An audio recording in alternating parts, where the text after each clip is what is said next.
গত ভিডিওটিতে একটি পাহাড় থেকে পতিত গাড়ির অবস্থান নির্ণয় করতে আমরা কিছু পরামিতিক সমীকরণ ব্যবহার করেছি। আশা করি সমীকরণটি ছিল x t এর একটি ফাংশন রূপে। এখন আমি একে লিখব x t এর ফাংশন সমান 10। আমি এটা কয়েক ঘন্টা আগে করেছি, তো আমার মনে হয় আমি এটা বলেছিলাম 10 যোগ 5t, এবং y t এর ফাংশন রূপে ছিল 50 বিয়োগ 5t এর বর্গ, এবং গ্রাফটি ছিল অনেকটা এরকম। আমি আবার আঁকছি, এটি y অক্ষ এবং এটি x অক্ষ, এবং আমরা দেখেছি t সমান 0, এবং আমরা এখানে t সমান 0 বসালে দুই বিন্দু পাবো 10,50। তো 10,50 বিন্দুটি ঠিক এখানে। এটা ছিল t সমান 0-তে, এবং তখন আমরা বসালাম এবং আমরা আরো কিছু বিন্দু বসিয়েছি গত ভিডিওটিতে। মনে হয় t সমান 1 এখানে ছিল, t সমান 2 ছিল এখানে, এবং t সমান 3 কিছুটা এই জায়গায় ছিল, এবং এটা আসলে গাড়ির মাটিতে পতনের রাস্তা। কিন্তু এটা পরামিতিক সমীকরণ, আসলে এটা শুধু বক্ররেখাটির এই অংশটি ব্যাখ্যা করে না, এটি এমন বক্ররেখাও ব্যাখ্যা করে যা অসীম পর্যন্ত দুই দিকে যেতে থাকে। তো এটা একটি গ্রাফ বর্ণনা করে যা অনেকটা এরকম দেখতে। এখন আপনি যদি t সমান ঋণাত্মক 1 বসান, তাহলে আপনি কি পাবেন? আপনি পাবেন ঋণাত্মক 5। তো 10 বিয়োগ 5 সমান 5। আপনি যদি এখানে ঋণাত্মক 1 বসান, তাহলে এটি ধনাত্মক 1 হয়ে যাবে। তো ঋণাত্মক 1, তো আপনি পাবেন 5/45। তো আপনি এই বিন্দুটি পাবেন। এখন যদি আপনি ঋণাত্মক করেন, আপনি এমন একটি বিন্দু পাবেন যা অনেকটা এরকম দেখতে, এবং ঋণাত্মক 3 এর জন্য এরকম। তো এই পরামিতিক সমীকরণ দ্বারা প্রকাশিত গ্রাফটি অনেকটা এরকম দেখাবে। আমি একটি ভিন্ন রঙে করছি, এটা অনেকটা এরকম লাগবে, এবং যেদিকে x বাড়ে, দুঃখিত, যখন t বাড়ে এরকম হয়, তাই না? এটা t সমান ঋণাত্মক 3, ঋণাত্মক 2, ঋণাত্মক 1, 0, 1, 2 এবং আরো দূর পর্যন্ত। তো গত উদাহরণে আমাদের পথটি ছিল এই পরামিতিক সমীকরণের পথটির উপসেট, এবং আমি এসব বলছি কারণ কখনো এটি গুরুত্বপূর্ণ আপনার পরামিতিক সমীকরণের সীমারেখা ঠিক করা এবং বলা এটিই আমাদের পথ শুধুমাত্র t এর কিছু মানের জন্য। তো আমাদের উদাহরণে আমরা যখন এই বিন্দুটি অতিক্রম করি t সমান 0-তে মাটিতে পৌঁছানো পর্যন্ত সম্পূর্ণ দূরত্ব। তো আমরা যদি এই সীমারেখা জানতে চাই, আমরা জানি প্রথম সীমা t সমান 0। তো এটি গত উদাহরণে যখন একটি গাড়ি পাহাড় থেকে পড়ছিল, সীমাটি ছিল 0। তো t ছিল 0 থেকে বড় বা এর সমান। আমাদের বের করতে হতো মাটিতে পতনের জন্য t এর মান কি হতে পারে, অথবা কখন y সীমা 0, কারণ যখন y সীমা 0, y আমাদের উচ্চতা। তো যখন y সীমা 0, আমরা তখন মাটি স্পর্শ করছি। তো আমরা যদি জিজ্ঞেস করি t এর কোন মানের জন্য y সমান 0, আমরা বলবো 0 সমান 50 বিয়োগ 5t এর বর্গ। তো আসুন এটা করা যাক।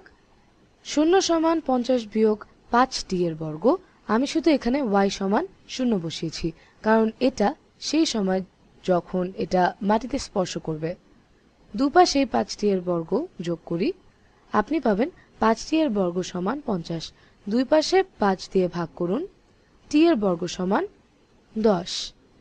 t সমান 3 এর বর্গমূল, এবং আপনি বলতে পারেন যোগ অথবা বিয়োগ 3 এর বর্গমূল, কারণ এটি আমরা মাটি স্পর্শ করি t সমান, ও দুঃখিত, t সমান 10 এর বর্গমূল। আমি ভুলে 3 লিখেছি, কারণ এখনই আমি বলেছি 10 এর বর্গমূল যা সমান 3 দশমিক কিছু। তো এটা 3 সমান 10 এর বর্গমূল, যা মান 3 দশমিক, আমি ঠিক জানি না, আমি মানটি সঠিক জানি না, আমার ক্যালকুলেটর ব্যবহার করা উচিত, কিন্তু এটা এই ক্ষেত্রে জরুরি নয়। আমরা যদি আসলে ধনাত্মক ও ঋণাত্মক বর্গমূল নিতাম, তাহলে এটা হতো t সমান হতো 10 এর ঋণাত্মক বর্গমূল। এখানে একটি ঋণাত্মক চিহ্ন আছে। আপনি যদি সময়ের পিছনে যেতে পারতেন, তাহলে আপনি জায়গায় মাটি স্পর্শ করতেন, কিন্তু মনে রাখবেন আমাদের উদাহরণে আমরা সময়ের পিছনে যাচ্ছি না। আমরা যদি বর্তমান থেকে অতীতে যেতে পারতাম, t সমান ঋণাত্মক 1 বিন্দুতে আমরা আসলে এই মালভূমিতে থাকতাম, এবং এখানে ভিন্ন সেটের পরামিতিক সমীকরণ হতো যা গাড়িটির স্পর্শপথ বর্ণনা করত যখন এটি কেবল মালভূমিতে চলছে। তো আমি যদি সত্যিই গাড়ির গতিপথ বর্ণনা করতে চাই, আমরা একে সীমাবদ্ধ করে দিতে পারি। এক্ষেত্রে বলতে হবে যে এর মধ্যে সময় 0 থেকে 10-এর বর্গমূলের ছোট যে কোনো সংখ্যা হতে পারে। এটি হবে আমাদের পরামিতিক সমীকরণ। এবং এরপর একটি মজার জিনিস হচ্ছে, আপনি জানেন আমরা এই পরামিতিক সমীকরণটি নিয়েছি এবং এটি আমরা সাধারণ রূপে প্রকাশ করেছি এবং বলেছি আমরা এটা সীমাবদ্ধ না করলে কেমন দেখাবে। এবং এটা যদি ক্ষেত্র না হয় তাহলে পরামিতিক সমীকরণটি এভাবে চলতে থাকবে এবং এর এরকম দিক থাকবে, তাই না? এটা এই দিকে চলবে। কিন্তু আমরা কি এই সেটের পরামিতিক সমীকরণকে সাধারণ সমীকরণ রূপে প্রকাশ করতে পারি? যখন y কে x এর ফাংশন রূপে প্রকাশ করা হয় অথবা x কে y এর ফাংশন রূপে প্রকাশ করা হয়, আসুন চেষ্টা করি। তো এটা খুব সহজ জিনিস, আসুন এদের আবার লিখি। তো আমরা বইটা পরিষ্কার করে নিলাম। তো আমাদের আছে x সমান 10 যোগ 5t এবং y সমান 50 বিয়োগ 5t এর বর্গ। আমরা যদি এই সিস্টেমকে শুধু x ও y সম্মিলিত একটি মাত্র সমীকরণ দিয়ে লিখতে চাই, তাহলে আমরা যা করতে পারি তা হলো t এর জন্য x অথবা y দিয়ে সমাধান করব এবং তারপর অন্য সমীকরণে প্রতিস্থাপন করব। তো উপরের সমীকরণটি সমাধান করা সবচেয়ে সহজ, কারণ এটা একটি সরল রৈখিক সমীকরণ। এটা একটু জটিল। আমরা পাবো t সমান y এর বর্গমূল এবং এটি অনেক জটিল হয়ে যাবে। তো আসুন এটা ব্যবহার করি। তাহলে আমরা যদি t এর জন্য সমাধান করতে চাই, তাহলে দুই পাশ থেকে 10 বিয়োগ করি। আপনি পাবেন x বিয়োগ 10 সমান 5t। উভয় পক্ষ থেকে 5 দিয়ে ভাগ করুন। আপনি পাবেন x ভাগ 5 বিয়োগ 2, ঠিক? 10 ভাগ 5 সমান t। এখন আমরা এটি নিয়ে প্রতিস্থাপন করতে পারি। এটা t, ঠিক তো? তাহলে আমরা এটা নিয়ে এখন t এর স্থানে প্রতিস্থাপন করলাম, কারণ আমরা বলেছি এই সমান t। তো আমাদের সমীকরণটি হয় y সমান 50 বিয়োগ 5 গুণ x বিয়োগ x ভাগ 5 গুণ 2 বর্গ। এখন একে গুণ করি। এখন আসুন এদের সরল করি। এটা সমান, আমি রং পরিবর্তন করছি, 50 বিয়োগ 5 গুণ x এর বর্গ ভাগ 25 বিয়োগ দেখি 2/5, তো এটি 4/5x যোগ 4। এখন যদি আপনি গুণ করেন এবং এখানে একটি y আছে, তো আপনি পেলেন y সমান 50। এবং আসুন দেখি, ঋণাত্মক 5 গুণ ঋণাত্মক 5 ভাগ 25 সমান ঋণাত্মক 1/5। তো ঋণাত্মক x এর বর্গ ভাগ 5, তো ঋণাত্মক x ভাগ 5 ঋণাত্মক 5 গুণ ঋণাত্মক 4/5 সমান ধনাত্মক 4x এবং ঋণাত্মক 5 গুণ 4 সমান ঋণাত্মক 20। আমাদের প্রায় হয়ে গেছে। আমরা ঋণাত্মক 20 এর সাথে 50 যোগ করতে পারি এবং আমরা পাই y, এটি খুব গাঢ়, y সমান ঋণাত্মক x এর বর্গ ভাগ 5 যোগ 4x যোগ 30। এবং আমাদের হয়ে গেছে। আমরা এই সেটের পরামিতিক সমীকরণকে একটি সমীকরণে সরল করে ফেলেছি যেখানে y x এর ফাংশন।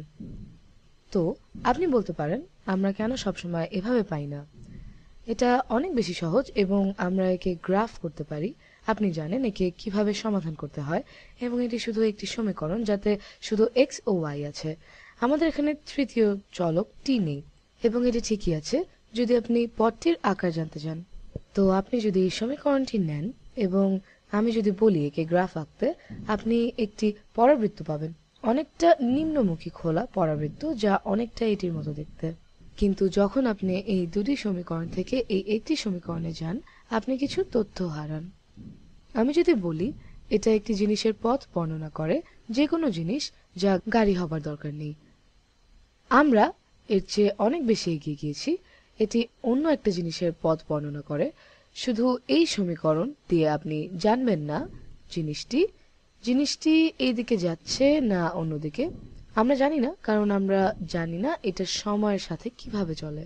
একইভাবে আমি যদি বলতাম এটা একটি জিনিসের পথ এবং জিজ্ঞেস করতাম 5 সেকেন্ড পর এটা কোথায় থাকবে, আপনি জানবেন না, কারণ এটা আপনাকে শুধু আকারটা বলে x এর সাপেক্ষে y কোথায় অথবা y এর সাপেক্ষে x কোথায়। এটা আপনাকে বলে না 5 সেকেন্ড পর আপনি কোথায় থাকবেন।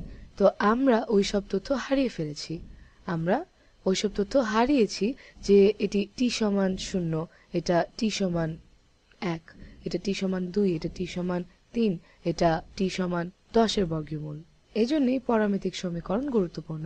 যাই হোক, আমি উদাহরণ তো করতে চেয়েছিলাম মূলত আপনাকে দেখাতে আপনি একই আকারকে এভাবেও প্রকাশ করতে পারেন এবং আপনাকে দেখাতে পরামিতিক সমীকরণকে y এবং x দিয়ে কিভাবে প্রকাশ করা যায়, আপনাকে বোঝাতে যে পরামিতিক সমীকরণ কেন গুরুত্বপূর্ণ এবং এটি কিছু তথ্য ধারণ করে যা একটি সমীকরণ দিয়ে প্রকাশ করা যায় না। পরের ভিডিওতে দেখা হবে।